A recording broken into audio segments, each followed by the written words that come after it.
Ryan Mayers writes, hello, my favorite group of sweaty movie-talking nerds. I have a question about runtime affecting box office.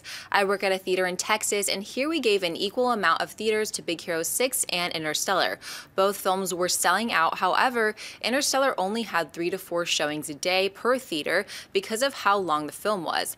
Theoretically speaking, if Interstellar was shorter and could fit in more showings, would it have made more money, or was it bound to make what it did regardless of its length? Is there a correlation between runtime and box office? I don't think there's a correlation between runtime and box office, but you can't ignore the fact, though, that if you have a 3-hour film, that over the course of the weekend, you're probably going to get 2 fewer screenings, maybe even 3 fewer screenings, right? You can't discount that entirely. Big Hero 6 made about $56 million this weekend. The adjusted number now tells us that Interstellar made 47.5 or something like that.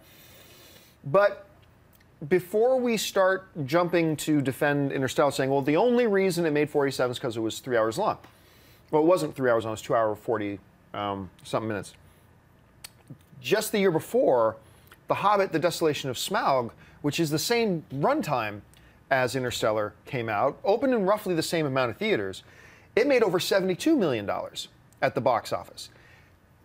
Basic same runtime, roughly in the same amount of theaters, and it made almost 50% more money. So we can't, while I do think if Interstellar was a 2-hour movie, could we have seen that 47.5 bumped up a little bit? Yes.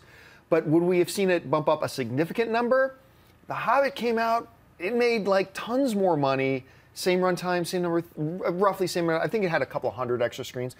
But so I don't think we can point to that and say, there's the reason. I don't think we can do that. Anyway, do you guys see it any differently? I love the way Ryan framed that question when he said, theoretically speaking. It's like, dude, I saw Interstellar. I've had enough with theories for a while. Just let me take a breather. I really liked Interstellar, and I think that for a weekend box office number, I think it did hurt a little bit. But I think overall, in its total box office run, it's not going to affect it at all. Because Interstellar is one of those films that people know, I need to see this in the theater, or I'm just not interested. I think a lot of people want to see this film to talk about it. So I think just for opening weekend, and you're looking at it, and it's like, oh, it's getting late on Saturday. They don't have another screening. I'm not going to be able to catch it this weekend. But I think overall, it's not going to affect it at all. The people that want to see Interstellar in the theater are going to see it in the theater eventually. And it's going to have legs. This is a movie that will have legs. I think the drop-off is not going to be, I think it might be like a 25, 30% drop-off at the box office at most this weekend. Well, that's the drop-off that'll happen is only because people are talking about it a little bit less, but it's not, no one said Interstellar sucks, or those that did, there were equally the amount of people that said it's amazing. Yeah. And a lot of us fall somewhere in the middle of that, where it's like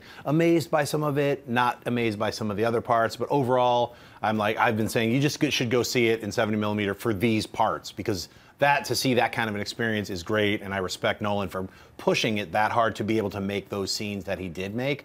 So yeah, I think it's going to be something that everybody wants to talk about while it's in the theaters. So seeing a drop-off or not, I don't think I agree with you, like 20, 25 or something like that. Yeah, plus losing to Big Hero 6 is not like that. Right. There's no shame in that. It's like you lost to Piranha 3 Double D. This is Big Hero 6 is a Disney movie in November, and kids want to, as soon as you see Big Hero 6, you want to run back in the theater and see it again. Interstellar, you need to process a little bit. You need to by take the way, some time. it took me, I totally forgot that there's an after-credit scene in Big Hero 6. So I missed it the first 2 times I saw it.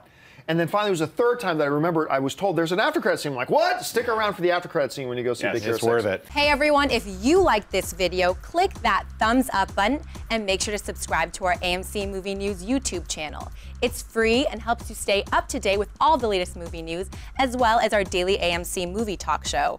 Also, make sure that you follow us on Facebook and Twitter to stay up to date with all of our special promotions, contests, and prize giveaways.